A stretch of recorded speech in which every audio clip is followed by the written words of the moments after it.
গণমাধ্যমে বিষয়টি প্রচারিত হয়েছে যে আজকে ঢাকার ম্যাজিস্ট্রেট কোর্টে একটি মামলা দেওয়ার আবেদন গৃহীত হয়েছে। মামলাটি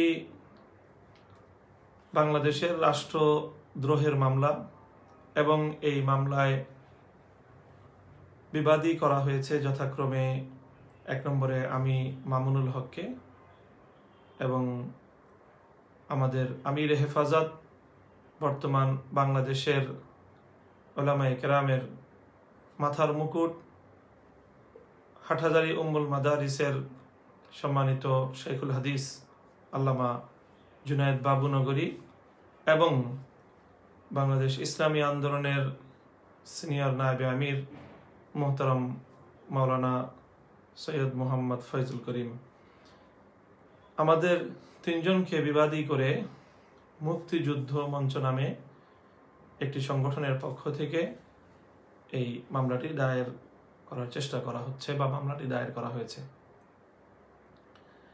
সকলেই আমাদের কাছে জানতে চাচ্ছেন এই উদ্ভূত পরিস্থিতিতে আমাদের বক্তব্য কি বা আমাদের প্রতিক্রিয়া কি।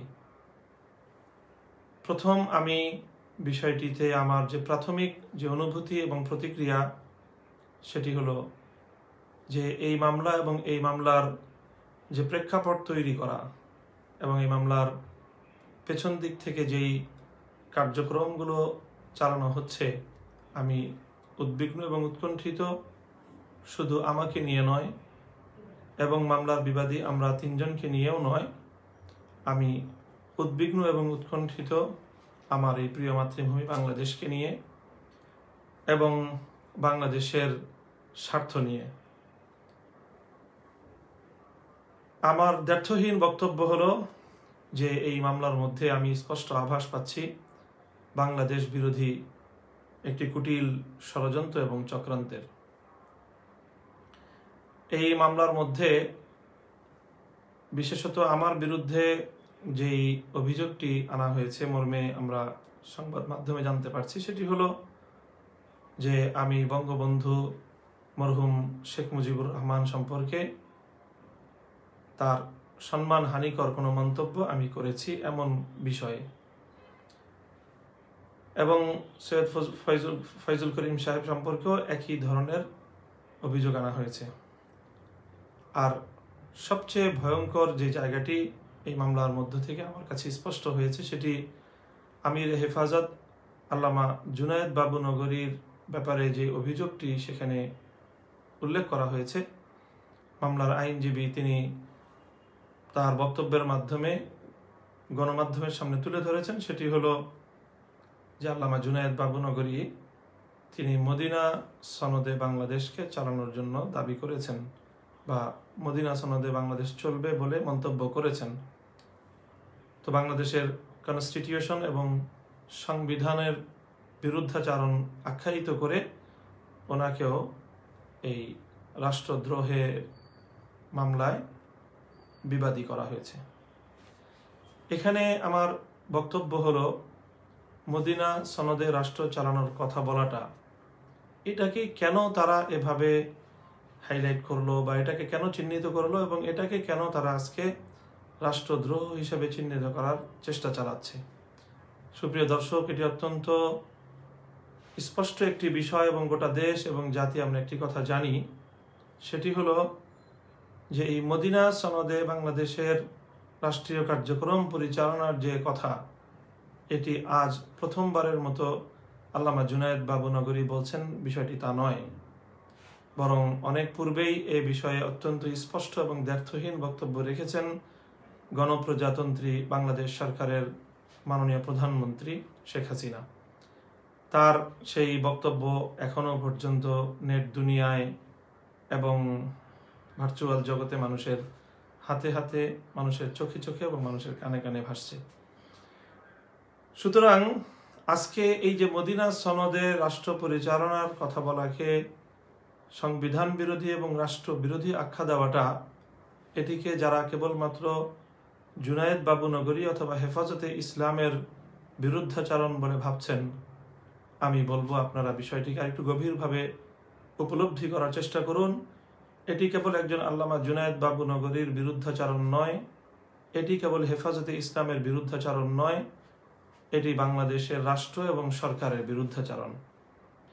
হয়তো তারা কৌশলগত কারণে আজকে আল্লামা জুনায়েদ বাবু নগরীর নাম উল্লেখ করেছে, কিন্তু যদি এই অশুভ তৎপরতাকে এবং এই ষড়যন্ত্রকে যদি সূচনাতেই নির্মূল না করা যায়, প্রতিরোধ না করা যায়, তাহলে আগামীকালকে এই অপচক্র তারা এই ধারায় এবং এই অভিযোগে প্রধানমন্ত্রী শেখ হাসিনাকেও তারা বিবাদী করবে এবং তাকেও তারা রাষ্ট্রদ্রোহী হিসাবে সাব্যস্ত করার অপতৎপরতা চালাবে। যদি এই হয় তাদের লক্ষ্য, এবং সেটা তাদের বক্তব্যের মাধ্যমে স্পষ্ট আভাস পাওয়া যাচ্ছে। সুতরাং আমি স্তম্ভিত, আমি ভাষায় ব্যক্ত করার কোনো শব্দ আমার কাছে নেই যে এই ষড়যন্ত্রটি আসলে কতটা গভীরে।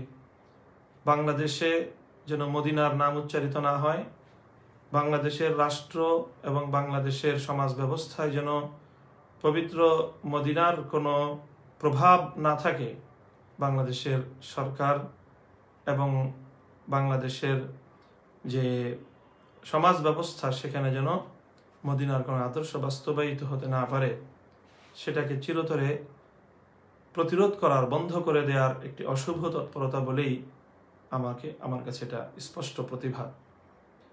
সুতরাং আমি আজকের সরকার দলীয় সকল নেতাকর্মীদেরকে বিশেষভাবে বলবো, আপনারা যারা আপনাদের নেত্রী বাংলাদেশের মাননীয় প্রধানমন্ত্রীকে ভালোবাসেন, তার অনুসরণ করেন এবং তার আদর্শে উজ্জীবিত হয়ে আপনারা যারা বাংলাদেশ আওয়ামী লীগের কার্যক্রম পরিচালনা করেন, ছাত্রলীগ, যুবলীগ সহ সকল সংগঠনগুলোকে আমি বলবো যে আপনারা বিষয়টি গভীরতায় উপলব্ধি করবার চেষ্টা করুন এবং আমার এই দ্ব্যর্থহীন আহ্বানে আপনারা সাড়া দিবেন বলে আমি আশা করি যে এই ষড়যন্ত্র শুধু আল্লামা জুনায়েদ বাবু নগরী কিংবা হেফাজতে ইসলামের বিরুদ্ধে নয়, এটি বাংলাদেশের বিরুদ্ধে, বাংলাদেশের সরকারের বিরুদ্ধে একটি ষড়যন্ত্র, যারা বাংলাদেশকে অকার্যকর করতে চায় এবং বাংলাদেশ থেকে ইসলামকে এবং ইসলামী ঐতিহ্যকে, মদিনার আদর্শকে বাংলাদেশ থেকে চিরতরে যারা ভুলুণ্ঠিত করতে চায়, তাদের সুদূর প্রসারী ষড়যন্ত্র এবং চক্রান্ত।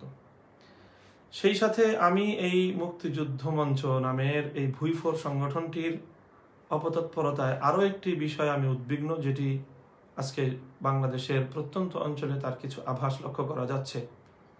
সেটি হলো, তারাই কিন্তু সর্বপ্রথম এই যে আজকের যে ভাস্কর্য ইস্যু, এই ভাস্কর্য ইস্যুতে কিন্তু মূলধারার আলেম ওলামাদের পক্ষ থেকে তেমন কোনো কর্মসূচি এখনো পর্যন্ত ঘোষণা করা হয়নি।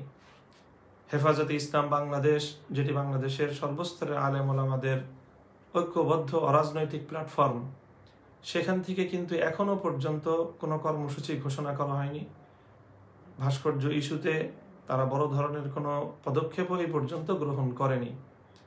আমরা হেফাজতে ইসলামের কিছু দায়িত্বশীল বিচ্ছিন্নভাবে বিভিন্ন জায়গা থেকে আমরা আমাদের বক্তব্য শরিয়ার দৃষ্টিকোণ থেকে ভাস্কর্য বিষয়ক আমাদের যে অপিনিয়ন, ইসলামের যে দৃষ্টিভঙ্গি, সেটা কেবলমাত্র তুলে ধরছি। আমরা এখনো পর্যন্ত এমন কোনো বক্তব্য বা এমন কোনো কর্মসূচির দিকে আমরা যাইনি। আমাদের ইসলামী মহল থেকে সর্ববৃহৎ যে কর্মসূচিটি পালিত হয়েছে, সেটিও জাতীয় পর্যায়ের কোনো কর্মসূচি বলা যায় না, সেটিও দোলাইপাড়ের স্থানীয়ভাবে সেখানে একটি সমাবেশ হয়েছে 13ই নভেম্বর, কিন্তু সেটি বাংলাদেশের জাতীয় কোনো সংগঠন এই ধরনের এখনো কোনো প্রোগ্রাম বা কোনো কর্মসূচিতে যায়নি। তো যেখানে এই বিষয়টি নিয়ে তেমন কোনো আলোচনা বা তেমন বড় ধরনের কোনো কর্মসূচি ঘোষণা হয়নি, বরং ওলামায়ে কেরাম বিষয়টিকে নিয়ে আলোচনা পর্যালোচনা করছিলেন, তারা কথাবার্তা বলছিলেন এবং পর্যায়ক্রমে বিষয়টি নিয়ে প্রশাসন এবং সরকারের ঊর্ধ্বতন মহলের সাথে আলাপচারিতার উদ্যোগ চলছিল। সেই সময়েই এভাবে মুক্তিযুদ্ধ মঞ্চ রণহুঙ্কার ছেড়ে মাঠে নেমে আসা এবং মাঠে নেমে এসেই আলেম ওলামাদের বিরুদ্ধে একের পর এক উস্কানিমূলক কথা বলা, বিষোদ্গার করা, বিশেষ করে বাংলাদেশের লক্ষ লক্ষ কোটি কোটি জনতার হৃদয়ের মণি শাইখুল হাদিস আল্লামা আজিজুল হক রহমতুল্লাহ আলাই এবং মরহুম সৈয়দ ফজলুল করিম পীর সাহেব চরমনাই রহমতুল্লাহ আলাই, এই দুই মহান ইসলামী ব্যক্তিত্ব সম্পর্কে যে অকথ্য ভাষায় তারা বিষোদ্গার করেছে, যা এদেশের কোটি জনতার মুসলমানদের হৃদয়ে মারাত্মকভাবে আঘাত করেছে। এছাড়াও তারা বর্ষিয়ান আলেমে দ্বীন আল্লামা জুনায়েদ বাবুনগরী সহ অন্যান্য আলেমদের ব্যাপারেও তারা অত্যন্ত জঘন্য এবং কুরুচিপূর্ণ ভাষা ব্যবহার করেছে।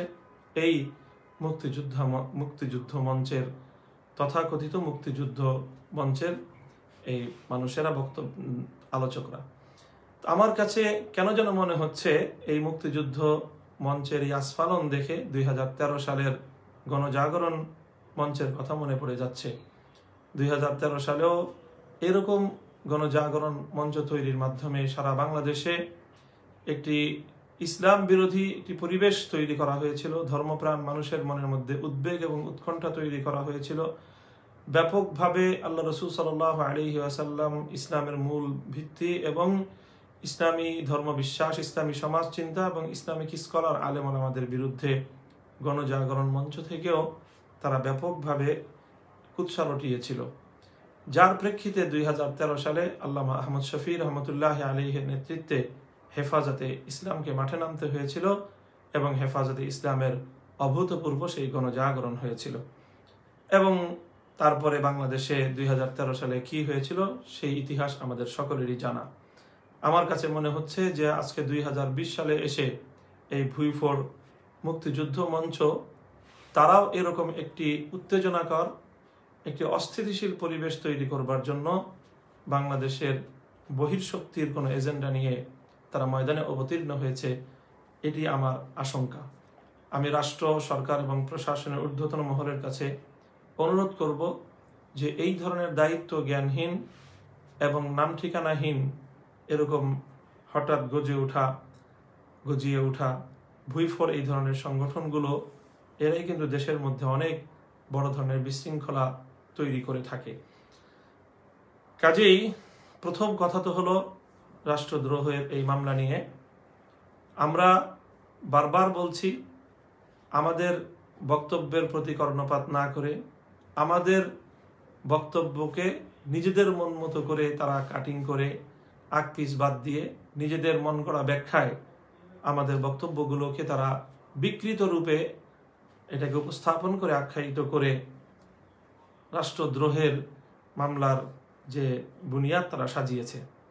আমরা পরিষ্কার করে বলছি, সারা দেশে আলেম সমাজ বলছে যে আমাদের বক্তব্য কখনোই বঙ্গবন্ধুর বিরুদ্ধে নয়, বরং বাংলাদেশের স্বাধীনতা যুদ্ধের মহান নেতা মরহুম বঙ্গবন্ধু শেখ মুজিবুর রহমানকে আমরা দলমত নির্বিশেষে, দলমতের ঊর্ধ্বে উঠে আমরা সকল বাংলাদেশি বাঙালি আমরা সকলেই শ্রদ্ধা করি, ভালোবাসি এবং একজন মুসলিম হিসাবে আমরা তার রুহের মাগফিরাত কামনা করি।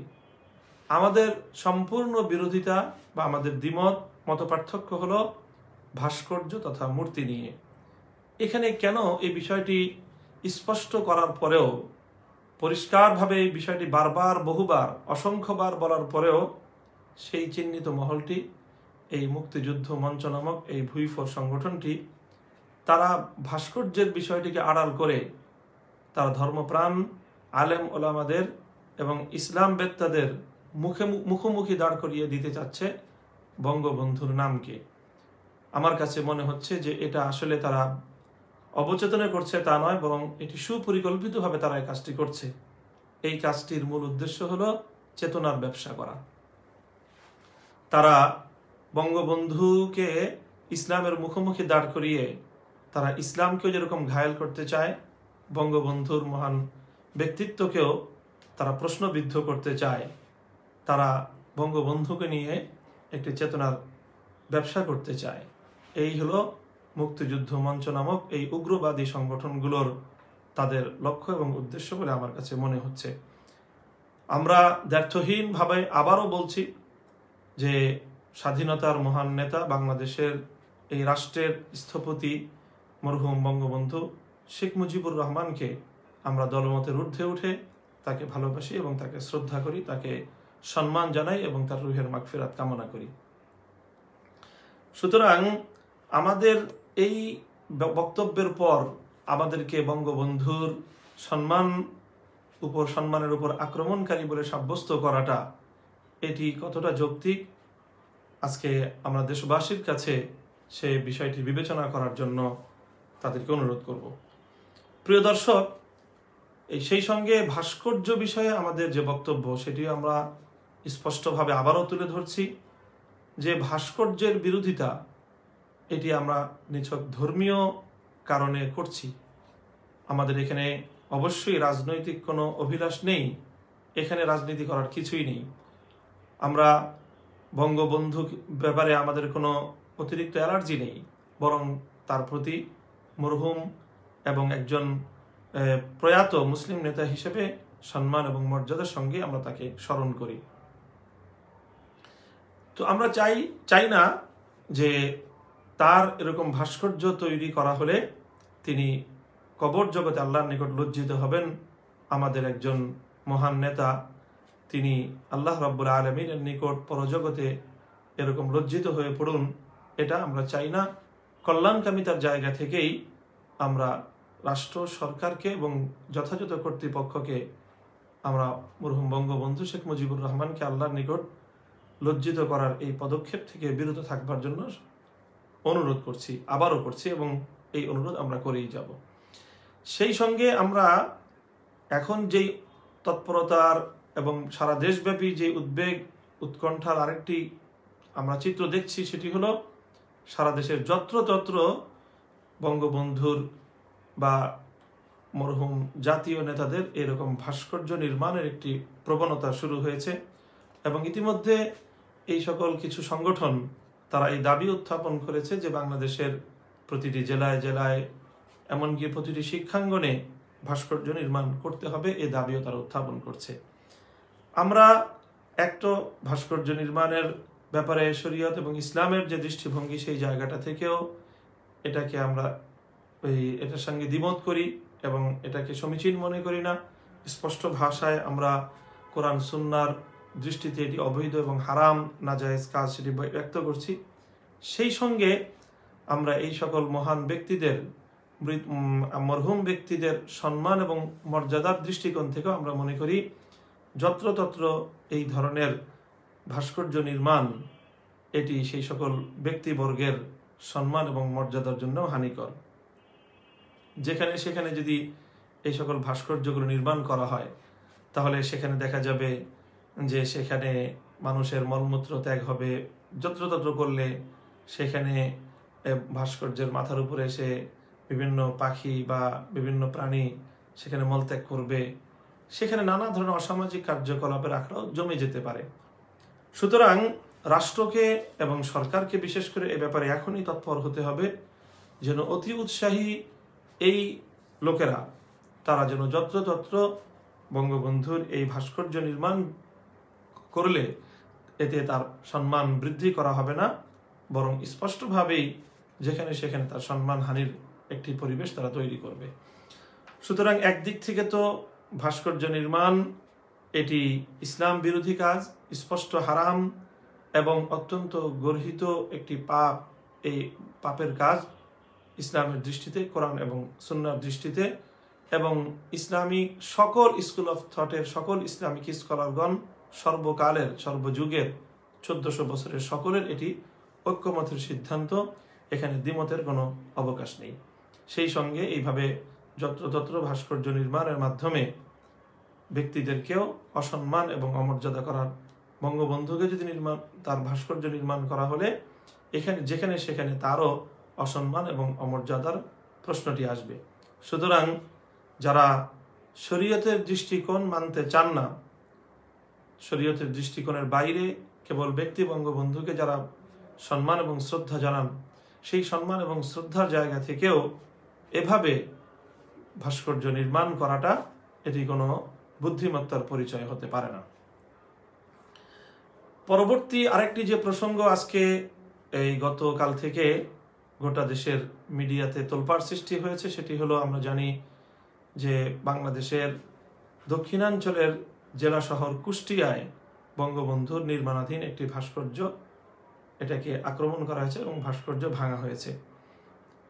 এই ভাস্কর্য ভাঙার মাধ্যমে বাংলাদেশে বড় ধরনের আরেকটি উত্তেজনাকর পরিস্থিতি তৈরি হয়েছে এবং এই পরিস্থিতির মাধ্যমে সবচেয়ে দুঃখজনক যে বিষয়টি আমাদের জন্য হয়েছে সেটি হলো আমরা সকলেই জানি এবং লক্ষ্য করছি যে বাংলাদেশের শীর্ষস্থানীয় আলেম সমাজ তারা উদ্ভূত এই যে সংঘাতমূলক পরিস্থিতি এই থেকে দেশ জাতি এবং সরকারকে উদ্ধার করার জন্য উত্তরণের জন্য শান্তিপূর্ণ উপায়ে তারা ধাপে ধাপে পদক্ষেপ গ্রহণ করছেন।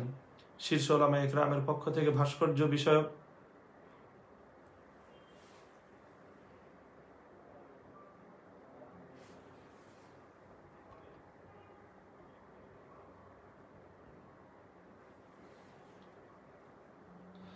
শীর্ষস্থানীয় উলামায়ে কেরামের পক্ষ থেকে ভাস্কর্য বিষয়ক একটি ঐক্যবদ্ধ ফতোয়া ইতিমধ্যে প্রচার করা হয়েছে।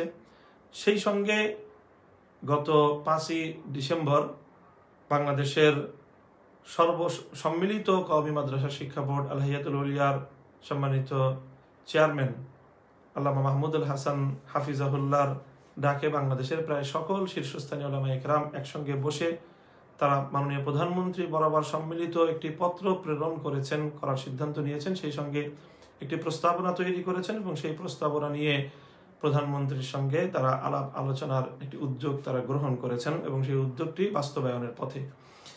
এই সময়ে যখন আলোচনার মাধ্যমে শান্তিপূর্ণ ভাবে চলমান এই বিতর্কটির সুন্দর একটি নিরসন আমরা আশা করছিলাম, ঠিক ওই সময়ে এভাবে রাতের অন্ধকারে কুষ্টিয়ায় নির্মিতব্য বঙ্গবন্ধুর ভাস্কর্য ভাঙার মাধ্যমে যে একটি অনভিপ্রেত পরিস্থিতি তৈরি করা হয়েছে এটি অনাকাঙ্ক্ষিত এবং দুঃখজনক এবং অত্যন্ত নিন্দনীয়।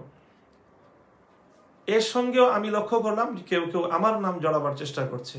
আমি অত্যন্ত দ্ব্যর্থহীনভাবে বলছি যে আমার কোনো বক্তব্যের মাধ্যমে বা আমার কোথাও কোনো কথায় আমি এভাবে আইন হাতে তুলে নেওয়ার কোনো কথা কোশ্চিনকালেও আমি বলিনি এবং এটা কোনো দেশপ্রেমিক মানুষ, দেশের আইন এবং শৃঙ্খলার প্রতি শ্রদ্ধাভাজন কোনো শ্রদ্ধা প্রদর্শনকারী কোনো ব্যক্তি এটা করতে পারে না। সুতরাং আমি এমন কোনো কথা আদৌ বলিনি, বরং আমার কথা বক্তব্য স্পষ্ট যে আমরা ভাস্কর্য ইসলামের দৃষ্টিকোণ থেকে ভাস্কর্য রাখা এটা নাজায়েজ এবং হারাম, সে কথা যথাযথ কর্তৃপক্ষকে জানিয়ে দিয়েছি এবং আমরা আমাদের এই বক্তব্য স্পষ্ট করেছি যদি আল্লাহ পাক রব্বুল আলামিন আমাদেরকে কোনোদিন রাষ্ট্রীয় পর্যায়ে সক্ষমতা দান করেন তাহলে শরিয়ার আলোকে সকল কার্যক্রম আমরা ঢেলে সাজাবো এবং সেক্ষেত্রে কোনো ভাস্কর্য শরিয়ার আইনে পরিচালিত কোনো ভূখণ্ডে থাকতে পারবে না ইনশাআল্লাহুল আজিজ। সুতরাং এই যে কুষ্টিয়ায় যারা এই কার্যক্রম করেছে, আমরা আইন শৃঙ্খলা রক্ষাকারী বাহিনীর প্রতি আহ্বান জানাবো যে এভাবে নিজের হাতে আইন তুলে নিয়ে দেশের মধ্যে একটি সংঘাতমূলক পরিবেশ তৈরি করার জন্য যারা দায়ী, এটার দায় শুধুমাত্র যেন তাদেরকেই দেওয়া হয় এবং এর জন্য তাদের বিরুদ্ধে যেন ব্যবস্থা নেওয়া হয় এবং এর সঙ্গে আমাদেরকে সংশ্লিষ্ট করে উলামায়ে কেরামকে এক্ষেত্রে ঘায়েল করার অপচেষ্টা চালাচ্ছে একটি স্বার্থান্বেষী মহল এবং আলেম বিদ্বেষী মহল। তারা যেন কোনোভাবেই এখানে সুযোগ নিতে না পারে। এর মাধ্যমে গোটা দেশে কিন্তু একটি সংঘাত ছড়িয়ে পড়ার সমূহ আশঙ্কা আমি করছি আশঙ্কা এবং সে বিষয়েও সংশ্লিষ্ট সকল মহলকে সতর্ক থাকার আহ্বান জানাচ্ছি। সেই সঙ্গে সর্বশেষ আমি আমার নিজের ব্যাপারে যে বিষয়টি আবারও স্পষ্ট করছি যে আমার কাছে মনে হচ্ছে দীর্ঘদিন ধরে আমার ব্যাপারে একটি ষড়যন্ত্রের দানা বেঁধে উঠছে এবং সেটা কিছু নামধারী আমাদের মহলের লোকজন তারা বিভিন্নভাবে আমার ব্যাপারে কিছু অপপ্রচার চালিয়ে প্রশাসন এবং রাষ্ট্রযন্ত্রের বিভিন্ন গুরুত্বপূর্ণ জায়গাগুলোকে তারা বিভ্রান্ত করেছে এবং আমার সম্পর্কে একটি ভুল মেসেজ সর্ব জায়গায় তারা প্রচার করেছে। আমাকে বলা হচ্ছে যে আমি তৃতীয় কোনো শক্তির এজেন্ডা বাস্তবায়ন করার জন্য মাঠে নেমেছি এবং বিশেষ করে নাম উল্লেখ সহ তারা বলছে যে আমি নাকি জামাতি ইসলামী বা জামাত শিবিরের এজেন্ডা বাস্তবায়নের জন্য মাঠে ময়দানে ভূমিকা পালন করছি। এই বিষয়ে আমি আমার বক্তব্য একাধিকবার স্পষ্ট করেছি, পরিষ্কার ভাষায় আমি আমার অবস্থান ব্যক্ত করেছি। সেই সঙ্গে ইতিপূর্বে আরেকটি যে সকল ঘটনাগুলোকে এজন্য প্রমাণ হিসেবে উপস্থাপন করা হচ্ছে তার মধ্যে একটি ঘটনা যেটা অত্যন্ত দুঃখজনকভাবে আমাকে এই ঘটনার জন্য দোষী সাব্যস্ত করার একটি অপচেষ্টা প্রথম দিন থেকে লক্ষ্য করছি।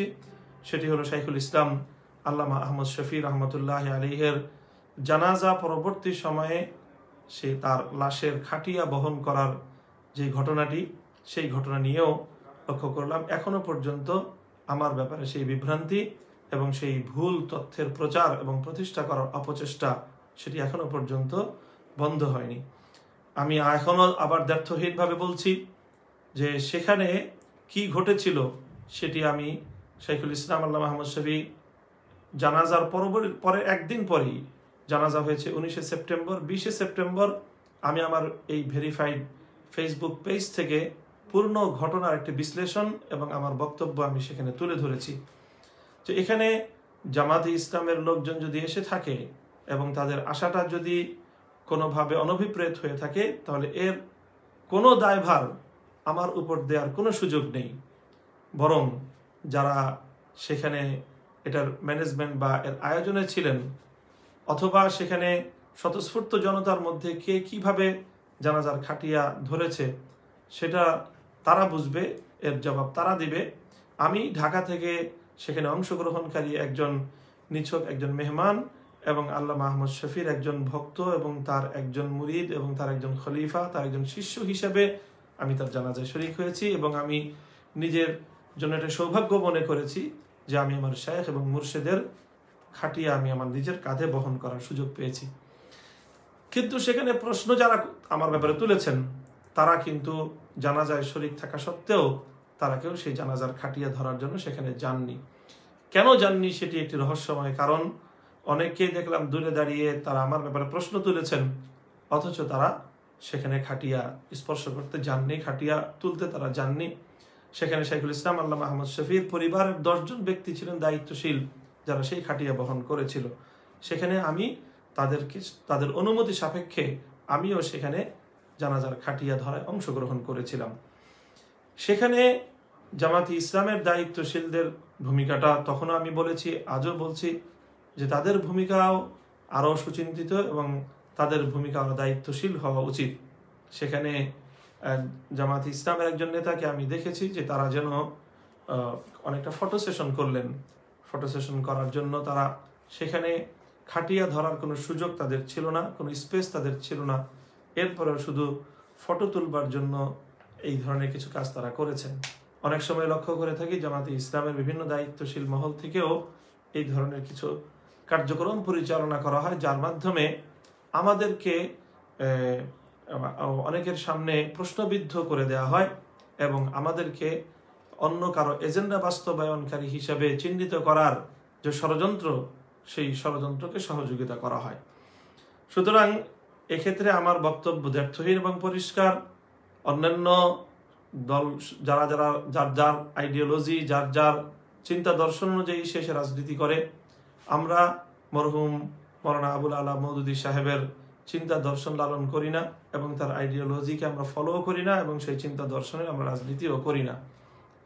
সুতরাং এই বিষয়ে আমাদের ব্যাপারে যে বিভ্রান্তি ছড়ানো হয় এবং যারা যারা আমাদের মহল থেকে বিশেষ করে এই বিভ্রান্তিটি ছড়ান, হেফাজতে ইসলাম থেকে সেই বিতাড়িত মহল এবং আমার ব্যাপারে ব্যক্তিগতভাবে যারা ঈর্ষাপরায়ণ, তারা সম্মিলিত উদ্যোগে আমার ব্যাপারে এই ধরনের একটি অপপ্রচার এবং একটি ভুল বক্তব্য তারা ইতিমধ্যে লক্ষ্য করছি যে বেশ প্রতিষ্ঠিত করে সেরেছে। আমি দ্ব্যর্থহীন ভাষায় চ্যালেঞ্জ করে বলতে পারি যে এখানে ওই দিনের ঘটনার ক্ষেত্রে আমি একজন নিছক শাইখুল ইসলামের জানাজার খাটিয়া বহনকারী ছিলাম এবং আমি যা দেখেছি, যা বুঝেছি, সেটা আমি সেদিনও 20শে সেপ্টেম্বর আমার পক্ষ থেকে বক্তব্যের মাধ্যমে আমি আমার অবস্থান স্পষ্ট ব্যক্ত করেছি এবং আজও আবার ব্যক্ত করলাম এবং সংশ্লিষ্ট সকলকে যার যার দায়িত্ব এবং যার যার ভূমিকা পালন করার জন্য আমি আহ্বান জানাই, অনুরোধ করি। সর্বশেষ দেশবাসীর প্রতি আমাদের অনুরোধ হলো যে ওলামায়ে ইকরাম, দেশের শীর্ষ ওলামায়ে ইকরাম সম্মিলিতভাবে এই ব্যাপারে উদ্যোগ নিয়েছেন ভাস্কর্যের বিষয়টি এবং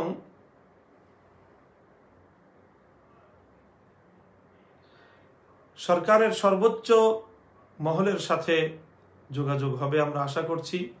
বিশেষত মাননীয় প্রধানমন্ত্রীর সাথে আমাদের শীর্ষ উলামায়ে কেরামের একটি সম্মিলিত উদ্যোগের মাধ্যমে, সম্মিলিত আলোচনার মাধ্যমে বিষয়টি সুন্দর একটি সুরাহার দিকে, সুন্দর একটি উপসংহারে উপনীত হবে, এটি আমাদের প্রত্যাশা।